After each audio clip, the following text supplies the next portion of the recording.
Alright, so you want to meet INTPs. Well, we'll start with appearances. So, INTPs dress for comfort. I think this is where the INTPs dress like shit stereotype comes from. And it's true, INTPs do tend to dress like shit. But this isn't universal. Some INTPs dress well.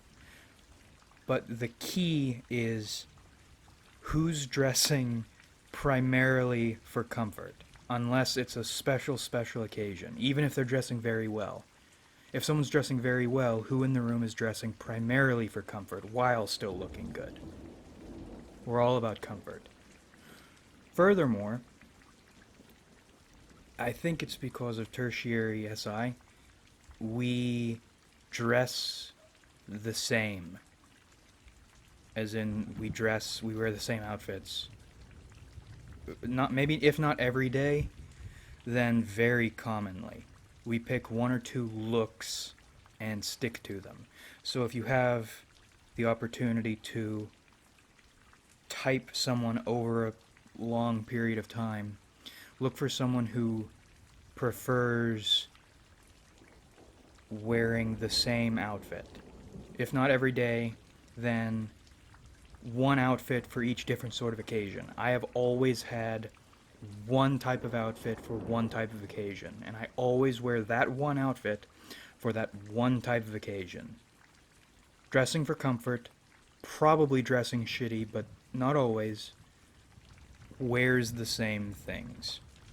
I'm unsure whether this one counts, because I know everyone has their earphones in regularly, but I've noticed INTPs almost always have their earphones in. Like, all the time. So, that isn't a definite thing, but look for someone who wears the same outfits, seems not to have a sense of style, probably has their earphones in. Resting bitch face is a definite. There are two types of INTPs. There are INTPs who have resting bitch face, and INTPs who repress resting bitch face. You can tell in the eyes, right? We're either always resting bitch face, we look unhappy, INTPs are always unhappy, right? Or we have a stupid smile plastered on our face. Not the stupid smile as in, oh man, he's a goofy funny guy, he always has that stupid smile, as in our smiles actually look stupid. And we're always wearing them. And if you look at our eyes, you can tell we'd rather not be smiling. Resting bitch face. Look for it. Or resting bitch eyes. Look for those too. Character traits or behaviors to look out for. In public, at least. In private, we're completely different people, and that's the point. Who's faking it in public? This will probably be easier for FE users to notice, especially NFJs or STPs. They have a way of noticing who's fake. All FE users can tell who's fake, but NI, SE, FE is a tremendous combination for weeding out the fake people. Now, INTPs fake or wear masks not because... Well, I don't know why we wear masks. I suppose it differs person to person, but there are two types of INTPs. INTPs who refuse to fake it, and INTPs who fake it and probably fake it to some degree. Faking or not faking. Look for the person who refuses to fake it, meaning if there's social interaction going on, they're probably away from it. They're probably wrapped up in their own heads, and if they aren't wrapped up in their own heads, they are paying attention to what's going on. It's more they'll look more observant, as in they'll be drawing in information. Maybe they'll be stewing, angry. TI-SI loop is a real bitch. It makes INTPs so hateful, especially of anything social. So the INTPs who refuse to fake it will probably be away from people permanently, and if they're forced to be around people, they'll be as far away as humanly possible, maybe observing, definitely stewing. Then there are the INTPs who will fake it, And for FE users, noticing a faking INTP probably won't be too difficult, because when we fake it, we are trying not to die. And we aren't particularly good at faking it, but we can get to a workable level of faking it, but we can't make that faking it go away because it is put on. And you can tell. I'm unsure how to say that, but if someone's seen, if an, look for all the other tells, and if you can tell this person is really fake, or they're avoiding things, maybe unconsciously, maybe consciously, they're probably an INTP. A smiling INTP is the INTPs who are good at faking it, or will fake it for whatever reason. Two types of INTPs: those who won't fake it, those who will fake it. The INTPs who won't fake it will probably be dressed worse than INTPs who will fake it, because faking it requires pretending you're like everyone else.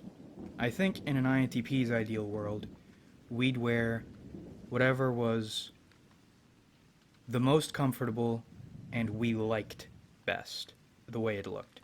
But what's comfortable and what we like is tends not to be what we're supposed to look like.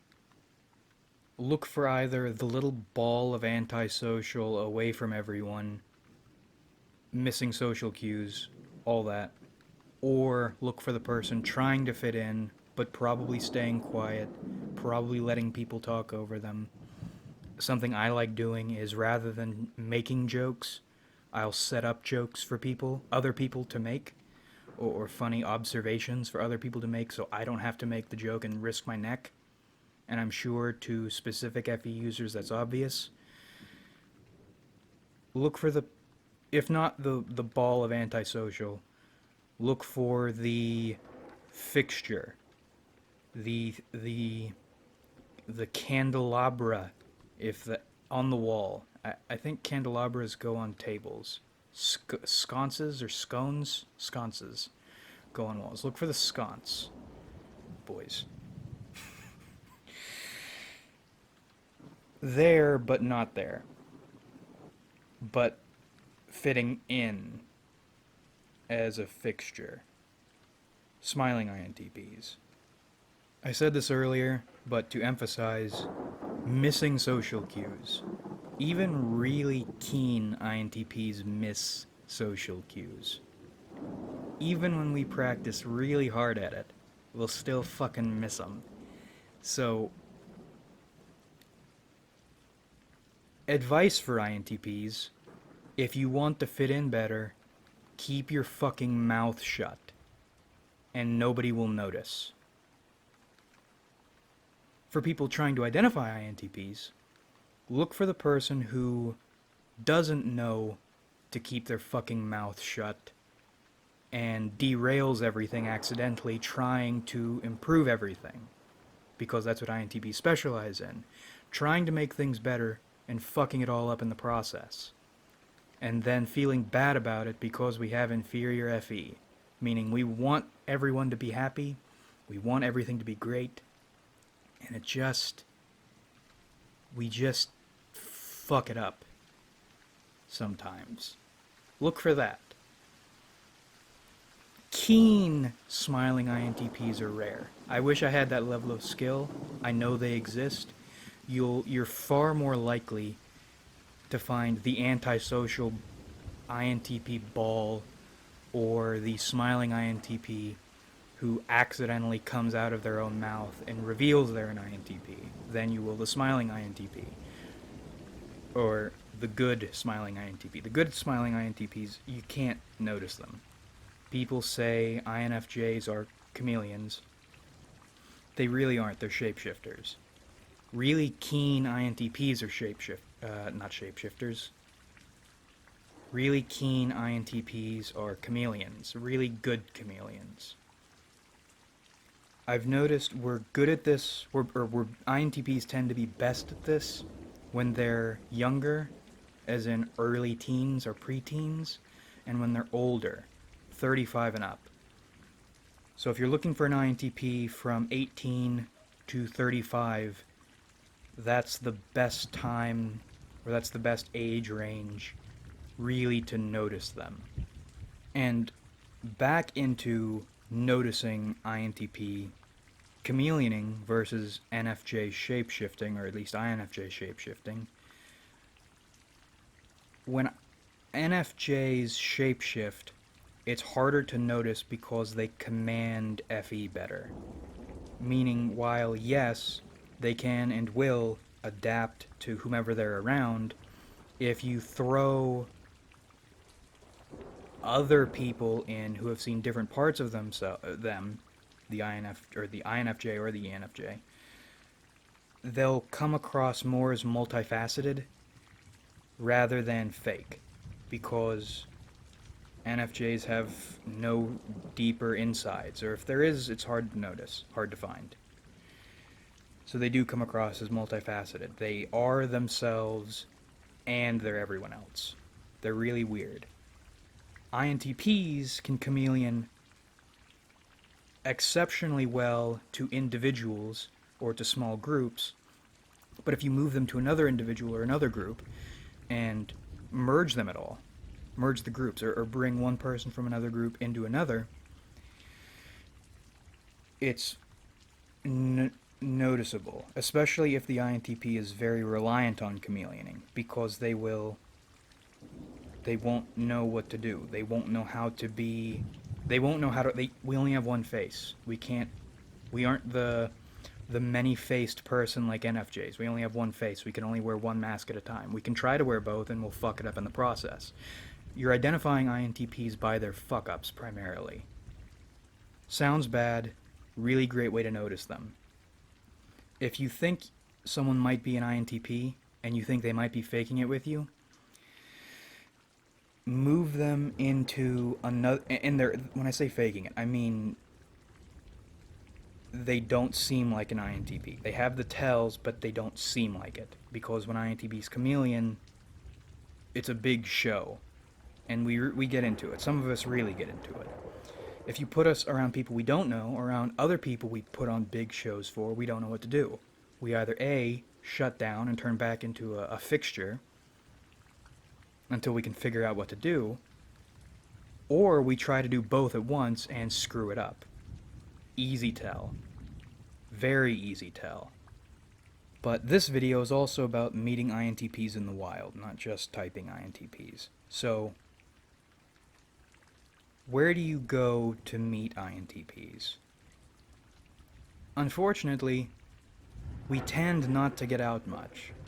Or when we do, we have our headphones in, we have resting bitch face. Or we're with friends whom we're putting on shows for. So meeting us in the wild is very difficult unless you find that rare INTP trying to fix their socialization handicap by going really hard outside their comfort zone. Michael Pierce mentioned this in his video on INTPs. INTPs will sometimes do something completely outside our wheelhouse at random in order either to fix something or to see what something is like because we're curious and we haven't gone out in a while. But where to meet INTPs? So either, if you don't find that one weird one who sticks out like a sore thumb by not sticking out, or by not fitting in a weird place, you'll find us with friends, out if we're out, or really, you'll have an easier time finding us online. I hate to put it that way, but most of the INTPs I've met and have typed have been INTPs I've met online. I've only met one confirmed INTP in the wild, and I met her among her friends. We don't just go out by ourselves, really, unless we're getting sustenance, not to die. Fortunately, the methods for meeting INTPs in the wild and online are both very simple. Pose a really stupid, useless, just fucking dumb hypothetical. Something like, if you wanted to replace ants with a different insect, what features would you engineer your usurper insect to have? What behaviors would you engineer them to have so they would, one, beat out ants? Ants are gone. Your INTP insect, it rules the ant world now. But also, not so effective, they screw up the food chain. That's some really dumb shit, and INTPs will latch on to that. The best way to attract an INTP is to ask a really dumb hypothetical. I had a thing with an INTP girl for about 3 years. I met her online by posing a really dumb hypothetical.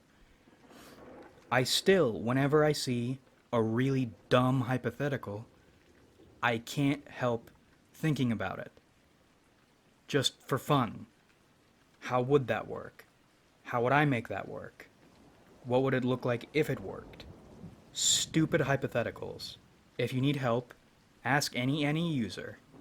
It's any gone crazy. But because INTPs have dominant TI and tertiary SI and inferior FE, we don't get out, right, the way ENTPs do. We aren't doing something the way SJs do. All we do is sit in our heads and think. So these stupid hypotheticals are like candy. There's something for us to think about in our heads and not talk to other people. Ask stupid hypotheticals. What I did, right? I took a board. This is when I was in university. I took a board, sat in the Commons, and wrote really stupid or general hypotheticals or questions on them. Now, I can't type everyone, for sure, but I attracted primarily, via those questions, high NE users, NFPs, and NTPs. Also NFJs, mainly INFJs. Why? Because, gosh diddly darn it, oh man, INFJs and INTPs really are stuck together. Maybe fortunately, maybe unfortunately, I don't know. Dumb hypotheticals. NTPs and NFPs like munching on them. I think NFJs like coming around to see who will munch on them. I noticed NTJs, or maybe not NTJs, all other types, really, didn't give a shit. Actually, I take that back. There was one dude, I think he was an ENTJ, who bit. But I can't be completely sure. I think he was an ENTJ. Anyway, looking for INTPs. Stupid hypotheticals. Also, if you get us talking, you've been watching this video, dumb tangents. INTPs are always trying to piece information together in our heads, weave everything together in a way that makes sense. We go on dumb tangents, not because they're actually dumb tangents, maybe they are, but because we're trying to fit everything together just right. And proving our main point requires proving the 3 lesser points supporting it, and you're probably unfamiliar with them. So if we want to make a grander point to you, we need to establish the lesser points. Those sound like tangents. We're actually building a foundation to get to the main point, because if we ever try just to jump to the main point, people look at us like we're retarded. And it's frustrating because we aren't, I mean, we're a bit autistic, of course. We all are. But we think about things a lot. And when people look at us like we're stupid because they don't see the legwork or the long math we did, it's frustrating. Which leads to the TISI loop, which leads to neglected FE, which leads to antisocial ball in the corner, either ignoring everyone or hating everyone. One or the other. Probably both. Or you get into the FE grip INTPs, and those are really unsettling people. But we can cover them in a separate video. So now we have approach us with dumb hypotheticals, we can't help ourselves. Once you get us talking, we'll go on multiple different tangents before making our grander point because we want to ensure you don't look at us like we're stupid. And to help you get it. And when we're speaking, look at our eyes, right? NJ eye contact makes them easy to spot. NJs can't help staring. INTPs can't help looking anywhere else except your eyes. And this is frustrating because people accuse us of being unassertive or weak-willed or pushovers or something along those lines because we tend not to make eye contact. But for me, and I've noticed with all NTPs, and including NFPs, when we're trying to make a point, it's like our eyes go blank and we're looking everywhere. Our eyes dart all over the place. So, ask us a question. Maybe ask us a dumb hypothetical. Forward INTPs will make eye contact the entire time you're speaking. But the moment we start speaking, we'll look up to the left, we'll look up to the right, we'll look all around while we're piecing our points together. When we're trying to make a point, we look everywhere. It's very noticeable. So, you've identified someone who dresses for comfort, maybe dresses well, but dresses primarily for comfort, lacks a consistent sense of style, goes on tangents, is either a smiling fixture, fake fixture, or antisocial ball of hate or dissociation, and they look all over the place when they're making their points. Did I already say that? No, I said we go on tangents when we make our points. And then we pause and try to collect our thoughts.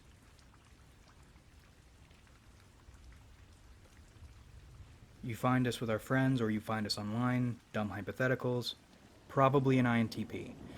The last thing I've noticed INTPs do, once someone really strikes our interest, we will want to speak with them again, probably as soon as possible. And we will ignore pretty much anyone and anything else in order to speak with you again, if we like you. If you've really caught our attention, we'll let everything else go to waste just for you. So, if you've identified who you think is an INTP, they have all the other tells, and you've really struck them, and they're very either maybe not clingy, but definitely forward at that point with, I want to speak with you again. And we'll continue that. Inferior FE makes us very lonely people. We only really get along with... We really don't get along with many people. So when we find those rare people we do like, who do strike us, who do fascinate us. We want them all the time, or a lot of the time. And again, we'll let most other things go to waste because we like them so much.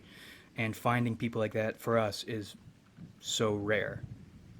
So if you notice the person doing that, or treating you that way, or approaching you that way after you've attracted them, probably an INTP. But yeah, I think that covers the basics for meeting an INTP in the wild. So, that about rippity wraps this one up. I hope you enjoyed watching, because I certainly enjoyed making it. And I did. Boys, these videos in this new microphone, it's not a new microphone, but it's still fairly new. It makes recording so much easier. I can just talk. And because these are MBTI videos, I can ramble. I don't need to cut all that shit out. When we're talking about anime deities, we really need to cut the fluff and get to the hard stuff. But here, we can relax. Because social interaction and meeting people matters much less than anime. Like if you enjoyed, because that helps me out a lot. Subscribe if you haven't, because we do this shit sometimes, and comment your thoughts, because I love hearing from you. What have you boys been up to? I'm very close to being able to update you on what's been happening with your boy, and I'm looking forward to it.